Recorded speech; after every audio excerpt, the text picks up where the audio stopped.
Welcome, everyone.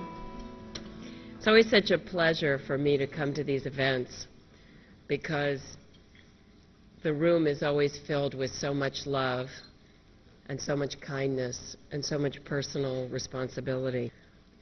I would like to especially welcome the 51 previously unsung heroes of compassion. I'd also like to mention that one of our honorees is not able to be with us. Tashi Tsering, who lives in Tibet, was unable to get a visa out of Tibet. So let us welcome him in our hearts in his absence here.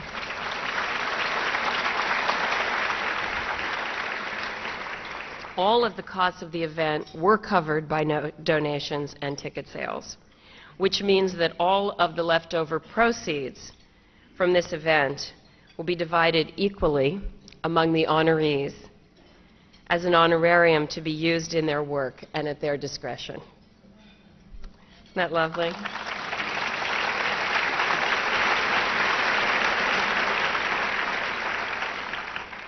Thank you so much. It is a distinct pleasure for me, as it soon will be for you, to introduce Chaksampa and the Bay Area Tibetan children.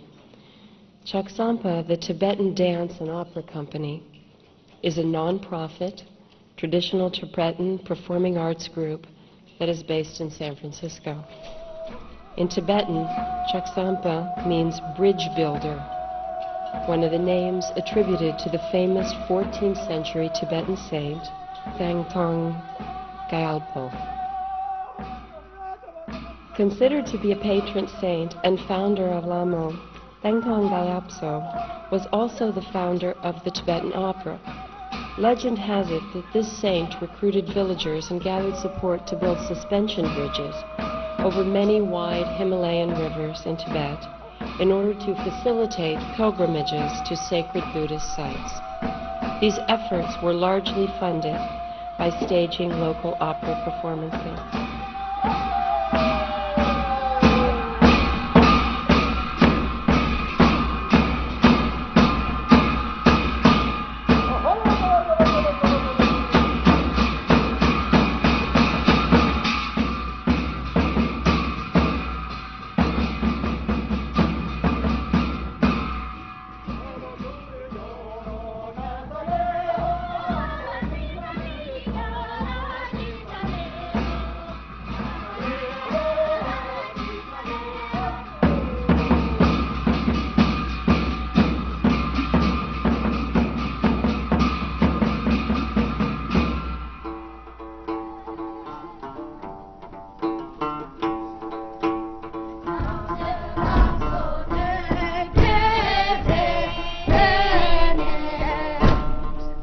Tibetan Association of Northern California Children's Dance Troupe was founded in 1995. Supported by the dedication of their parents and the community, these children regularly study dance, perform publicly, and occasionally travel to attend festivals and competitions.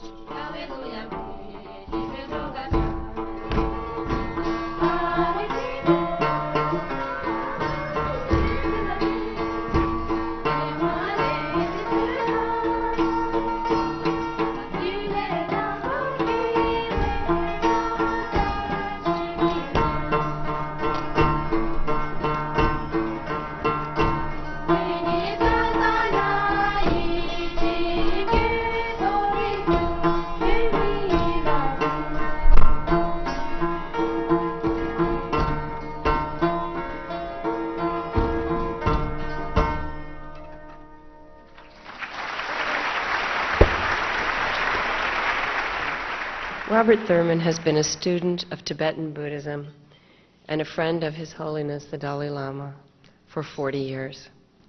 When Time magazine chose Dr. Thurman as one of the most influential Americans in 1997, it called him a larger-than-life scholar activist destined to convey the Dharma, the precious teachings of Siddhartha, from Asia to America. This he has done. Please welcome Robert Thurman.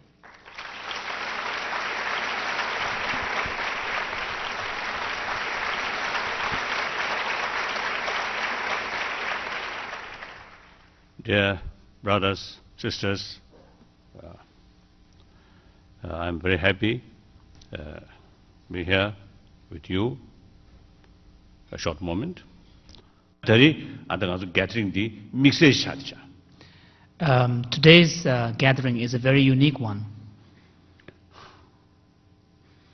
I think because I always express the importance of practice of compassion. And I myself, as a tiny follower of Buddha, Lord Buddha, as a monk, I always practice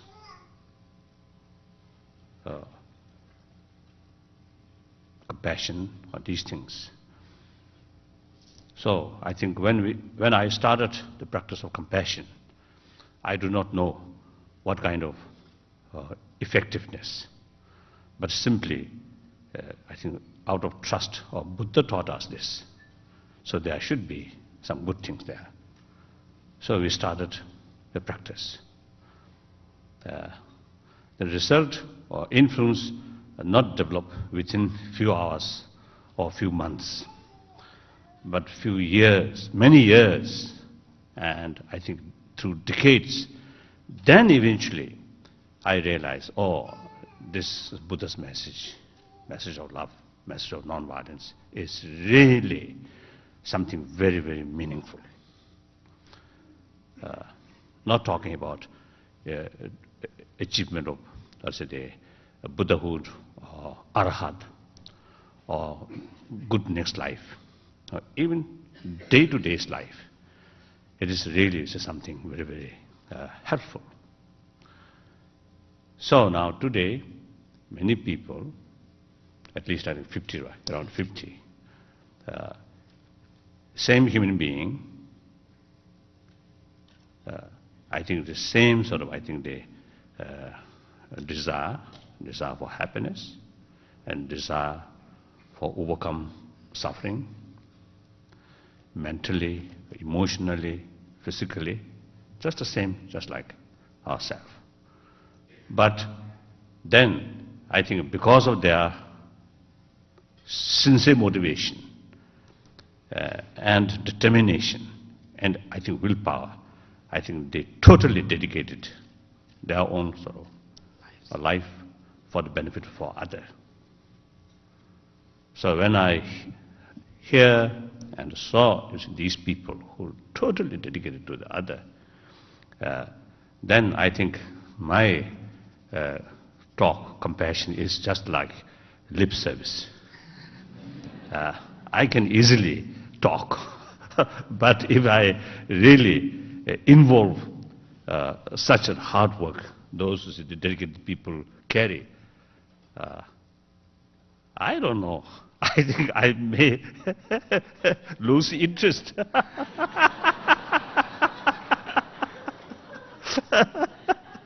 So therefore, I really appreciate, their hard work, their dedication. So in a way, I think, so like that, so many. So thank you very much. I much appreciate. And then I'll take it and introduce Ajala. Of course, I would also like to express my appreciation for Sharon Stone, who is the MC today. No longer here. Oh yes, it's here. Thank you much. Thank you much.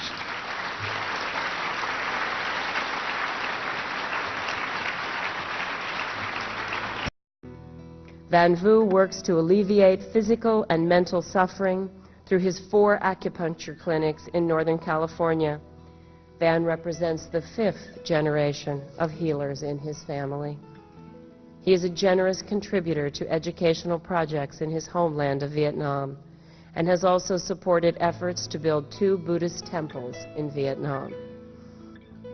Jigme Yuge founding member of Bay Area Friends of Tibet, past president of Tibetan Association of Northern California, has dedicated his life to helping the people of Tibet through advocacy and education in the West. In 1991, Jigme was the recipient of the Humanities Human Rights Award.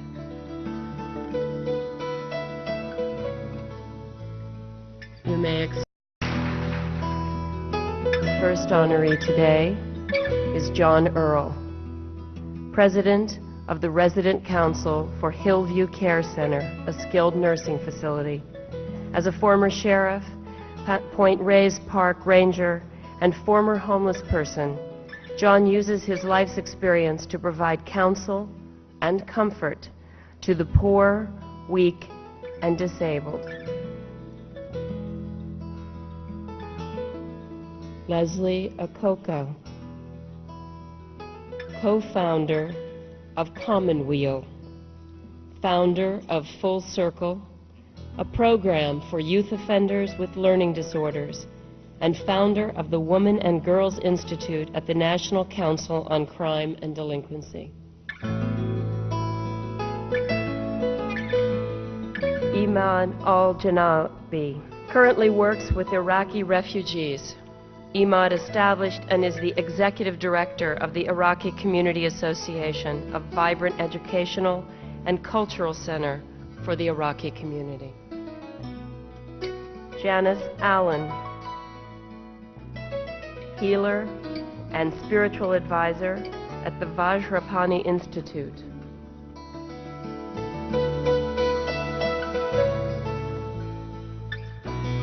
Masanko Banda, performing artist who uses dance, theater, music, drumming, and storytelling to bring about peace, justice, social justice, and cultural understanding.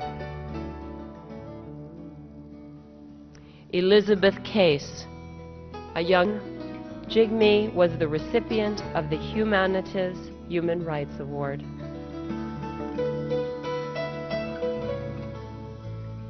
You may express your gratitude.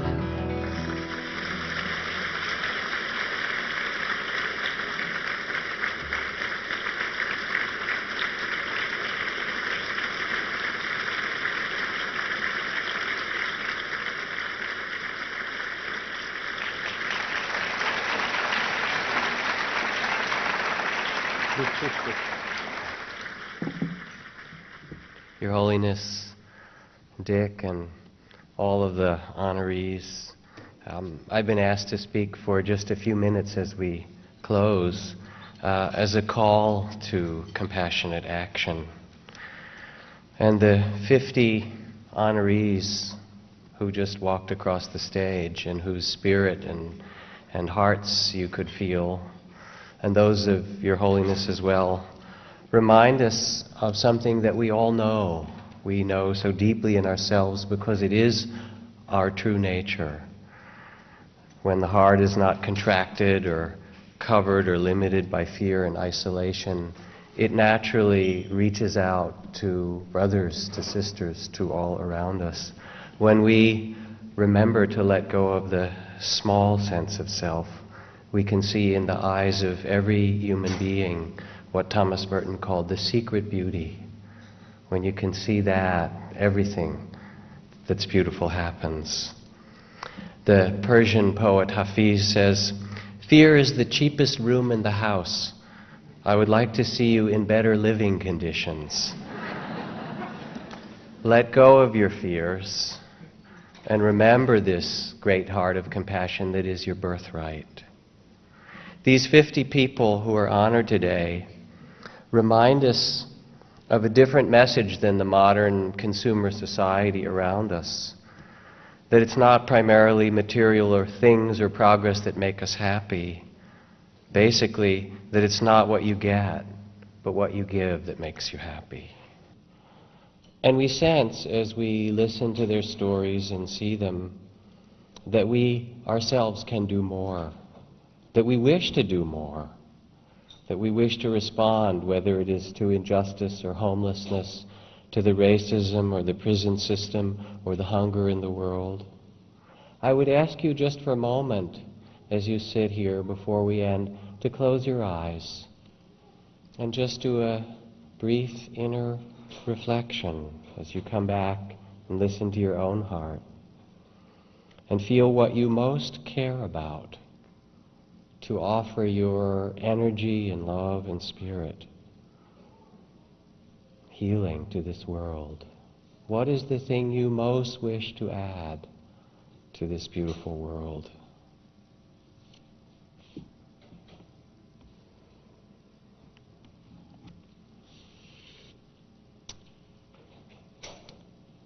And why not begin? The question is how to begin. It's not through prayers and meditation alone, as I think His Holiness so exemplifies, not even that. Rumi puts it this way. He says, sometimes we put the saddlebags on Jesus and let the donkey run loose in the pasture. We don't want to just let it be a spiritual ideal. Mother Teresa's advice is this: I never look at the masses as my responsibility. I look at the individual. I can love only one person at a time. I can feed only one person at a time. Just one. So you begin. I began. I picked up one person.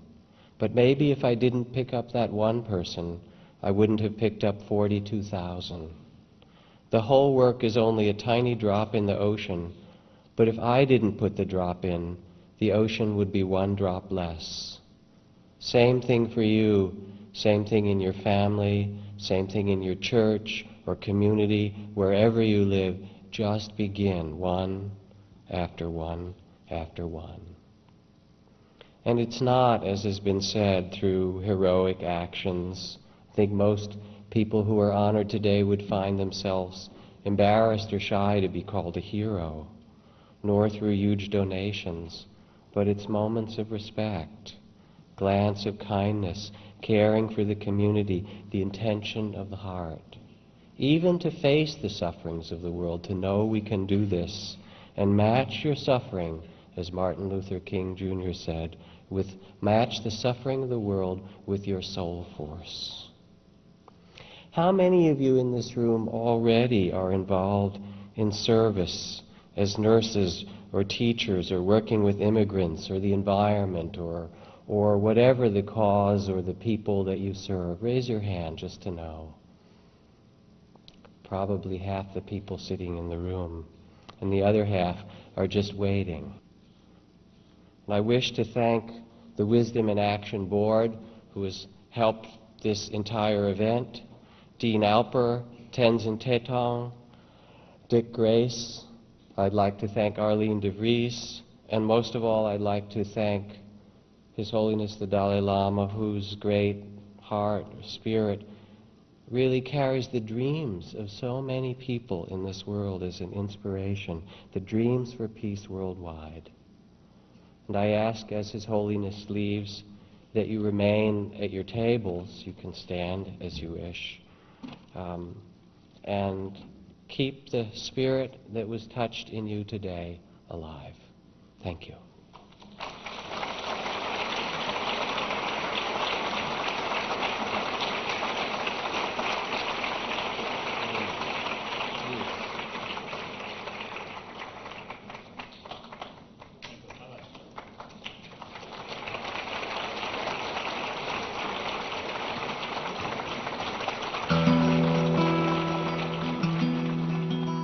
I believe that it is important to give to others because anywhere that you are in the world, we are a community. And a community only exists when the weakest link in that community is strong. When I was growing up in New York, there was a hillbilly saying, "Them that has gets." And that always impressed me as something that needed correction. I think every individual has some responsibility towards other individuals, be it family or the community or the world at large. each and every one of us bring that conscious, to speak out that atrocity that's happening around the world.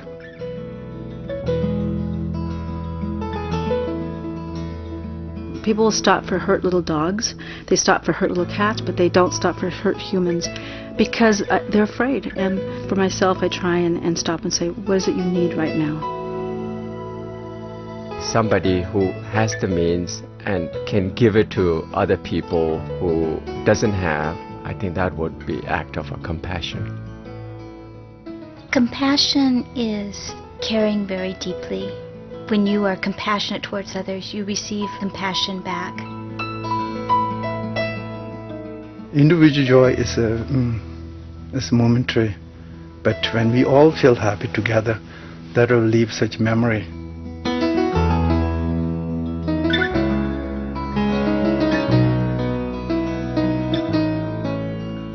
When I am giving, I get a profound sense of receiving.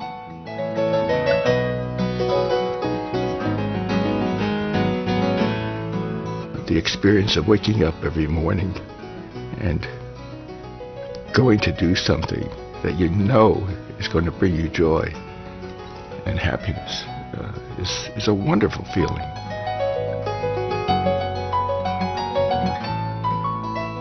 As a result of helping others, my life has changed dramatically because of the wonderful people I've met through doing the work I do.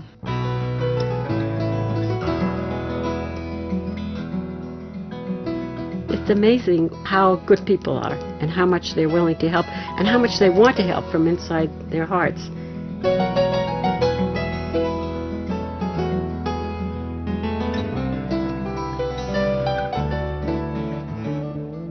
Every day I meet young people who put their lives to give to others, and they inspire me to always find a way to give. There are moments like you feel it's overwhelming, that everything looks impossible. And I think that's where a little bit of spirituality comes in.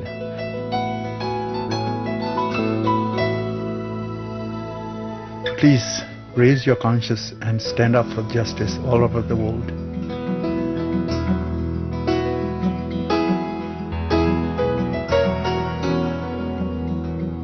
To receive this award validates compassion and service for other people.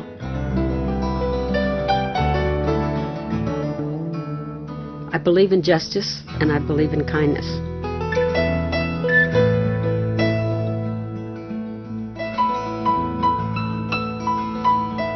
I believe in the basic goodness of human beings. I really don't feel like I'm doing anything special.